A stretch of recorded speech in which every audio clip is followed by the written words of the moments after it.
Go ahead, knock yourself out.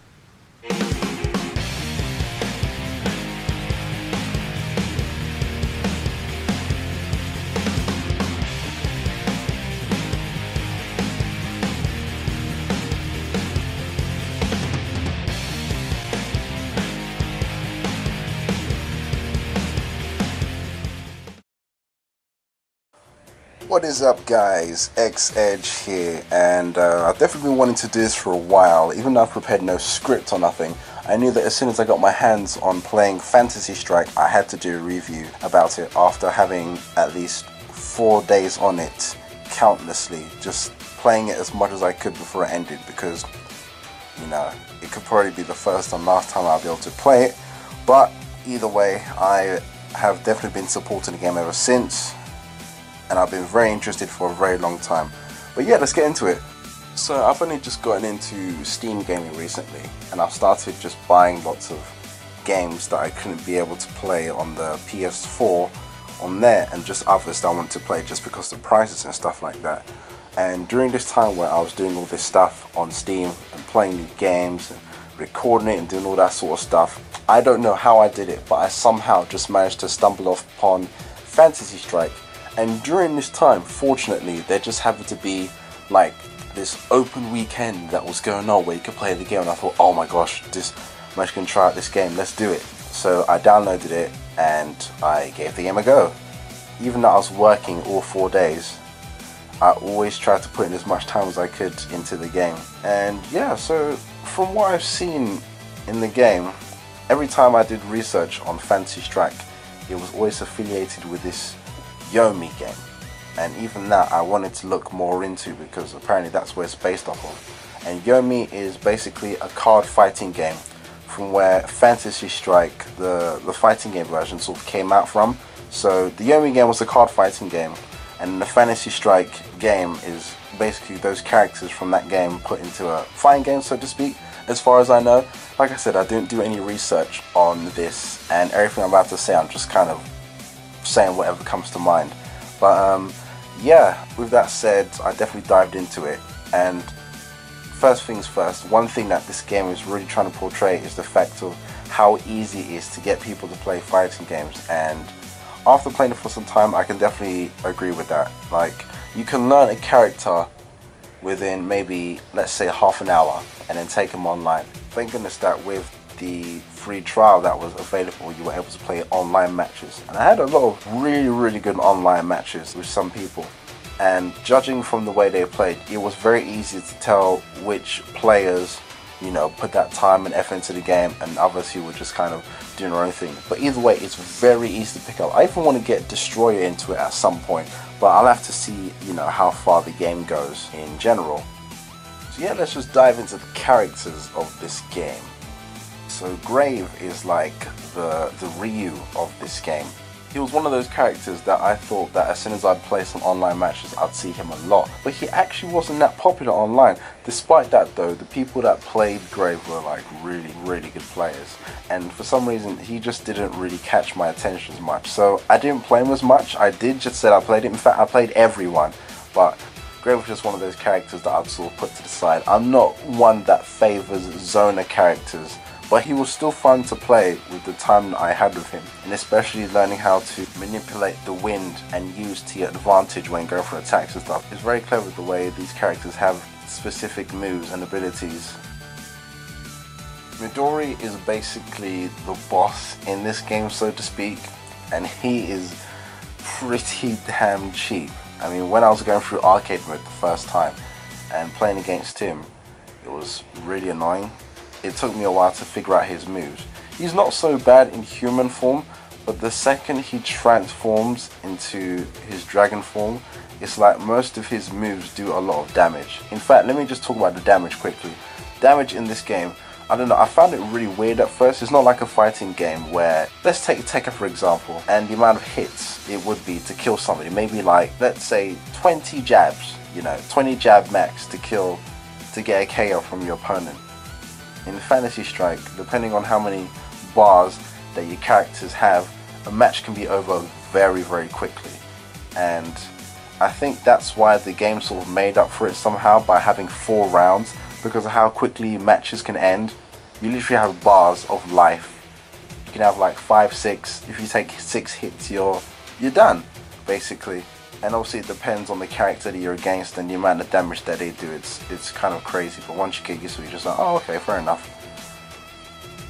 So yeah, Midori is basically a cheap boss-like character, but nonetheless he's very cool to play, especially in his dragon form mode, and I loved using that online.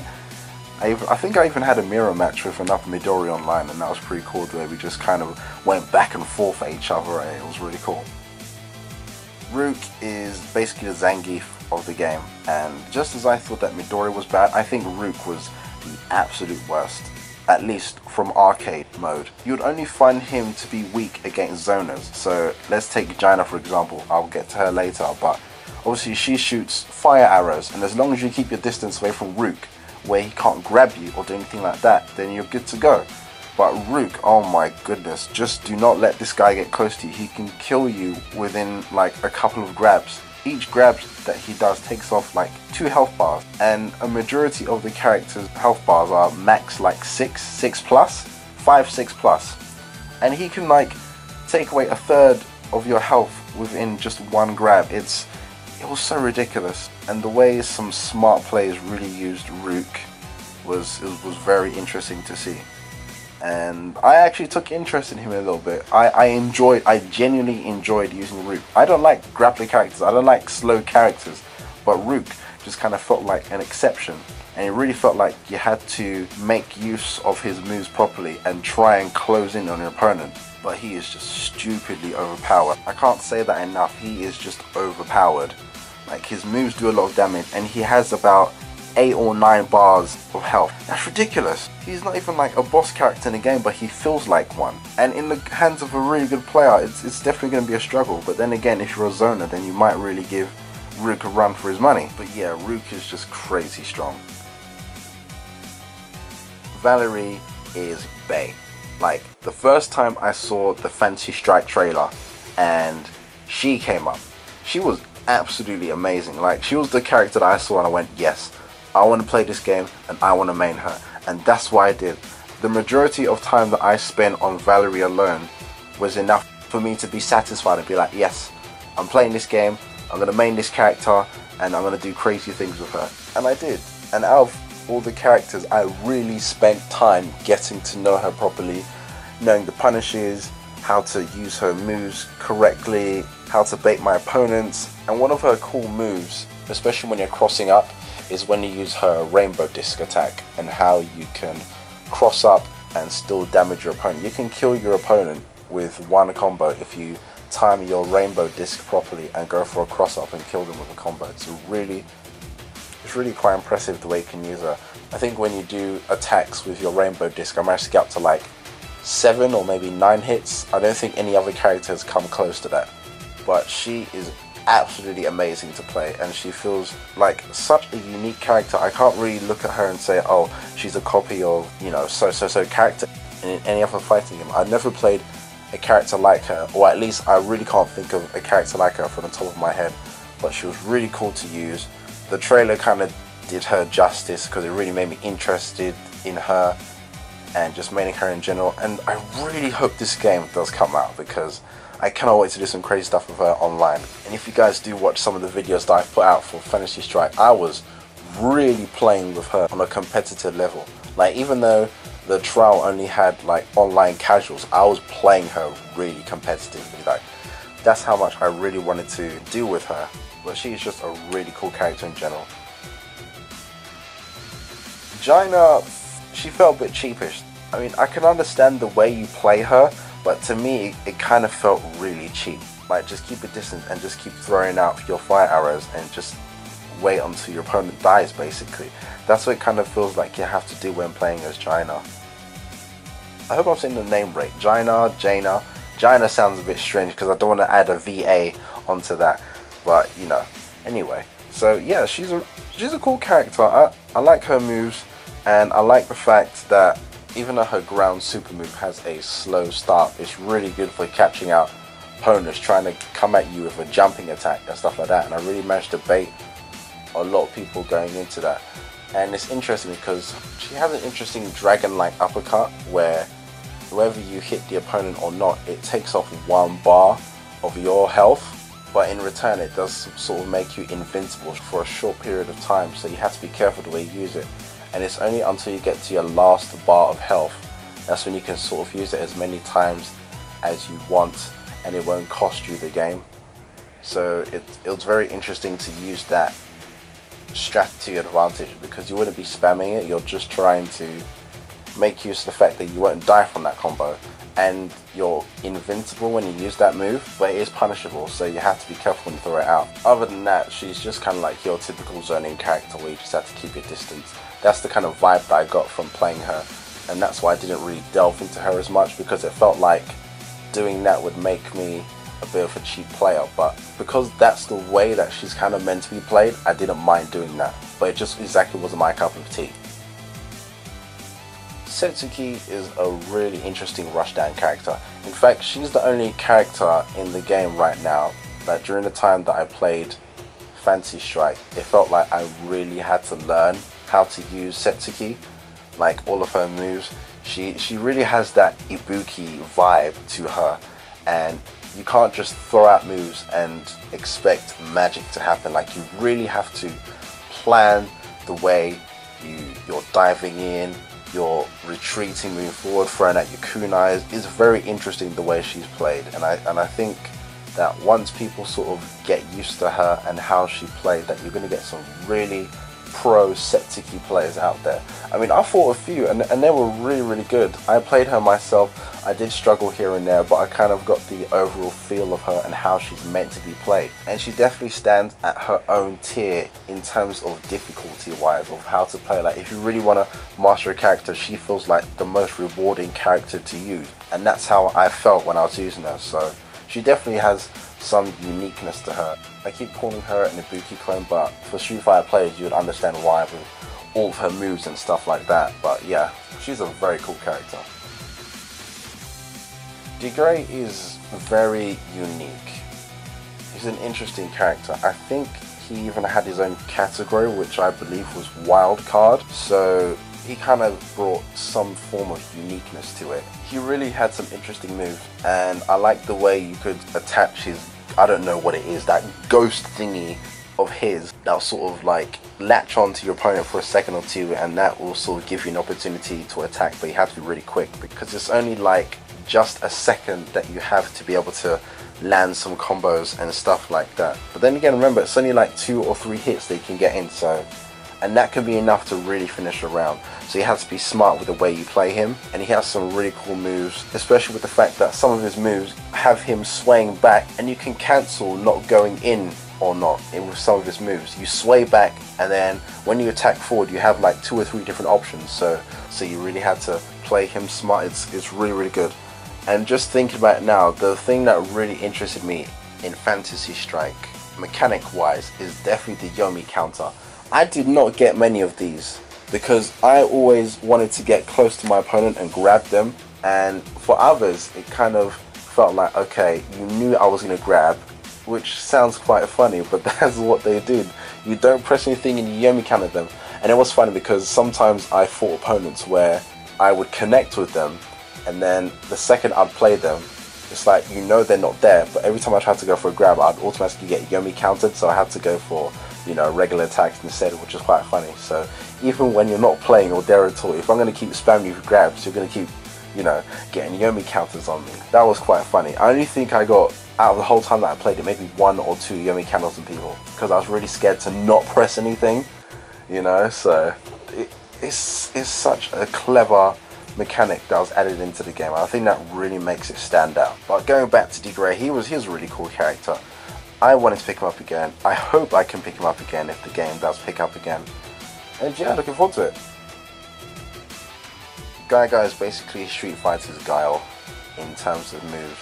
You throw out a cog, you'd move backwards and forwards, and it's interesting because when you do that, you have a cog icon, and every time it will rapidly refill just to let you know, okay, this is when you can throw out a cog, and every time you move backwards and forwards, it'll sort of like reset, so you'd have to play properly. That's basically the same with Guile. Like when you move forward, you have to charge back again to be able to throw out a sonic boom.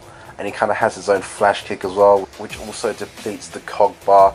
I didn't understand it at first, and I'm not a Guile player, but I sort of understood the mechanic behind it and how it's meant to be used. It's clever. I didn't like it because I really had to get used to it. I thought I could just throw it out as many times as I could, but then that would make it kind of unbalanced and really cheap. But most of the players that I played who were playing as Geiger would go all Guile mode on me. They would move back, throw out some cogs, and every time I get close they would go for their like little flash kick and stuff like that. And in terms of the super moves, his one is kind of cool because even though it doesn't do damage, it kind of allows you to set yourself in a better position. So let's say you used it when your opponent was jumping, and then you could use that as an opportunity to sort of walk forward and then catch them with a flash kick while they're in the air, because you've sort of frozen time and put yourself in a better position.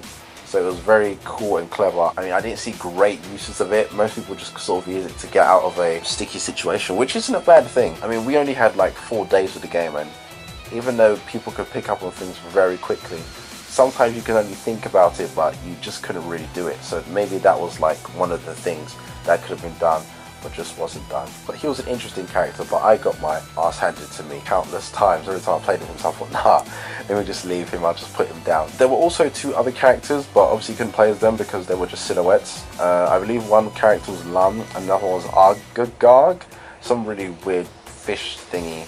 The reason why I know that is because I sort of looked it up while I was playing the game before, and I wanted to find out more about the characters. But in general, I am really behind this game. I do want it to succeed. I really want to be able to play it again on a competitive level. And thanks to the fact that now I've sort of jumped on the Steam bandwagon, I've started to donate to games and started to support them. So great stuff when it comes to Arcana Hearts 3 Love Max 6 stars, because now that game has successfully been funded, thank goodness for that, and I'll be getting my digital Steam copy of that soon. And we also managed to unlock Shark Girl as well, which is really cool. So now we have 2 new characters for that game. But you know, for the same with Fantasy Strike, I put some money into that game. I really want it to succeed. I don't want it to be one of those games that I talked about, let's say like Fatal Fighter for example, where I did a review on that game, and as much as I sort of dug into that game of how much of a Street Fighter clone it was still, you know, nonetheless kind of cool to see, and I did want to play it, and up to now I think nothing's happened with it, so I guess the game was cancelled and stuff like that. And even while I was doing this and looking up other PC, Steam fighting games and stuff like that, there were so many projects that have been announced, but they never were brought to fruition. They either just got cancelled or nothing was really done about it, really. And I really don't want to see that happen with Fantasy Strike. I kind of feel like it does have a place in the fighting game scene, you know? At least for people who want to pick up on fighting games. The way they've published this game, they really want it to be one of those things where it's like, okay, if you're new to fighting games, here's the game you start off with. And I think it's an excellent game to be able to start off with if you're new to fighting games. I'll definitely recommend it to people who are new to fighting games, but again, that's only if this game successfully gets funded. I've put some money into it, and I really hope something does come out of this game. Okay, I think that's everything I could think of from the top of my head. Again guys, I didn't have no script for it, no nothing. I just kind of said what was on my mind with this game. Bottom line is, I really love the game.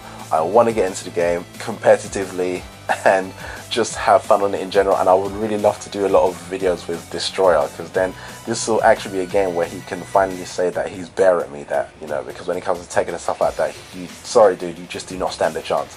But yeah, really hope this game has a future. The release date is apparently sometime next year in 2018, so hopefully they have like a couple of updates and stuff like that. The campaign now for the game to be funded is still going on as I'm making this video, but it will be over, I believe, on August the 25th. So after that, we'll just see what happens. And as I said, I hope the game has a future, and it's something I'm definitely looking into. Alright guys, that's going to be enough of my rambling for now. Thank you very much guys for watching. Don't know if I'm going to do any more of these videos, but I really wanted to say something about Fantasy Strike. And yeah, hopefully I'll get to play the game more in the future. And yeah, have a good one guys. Take care.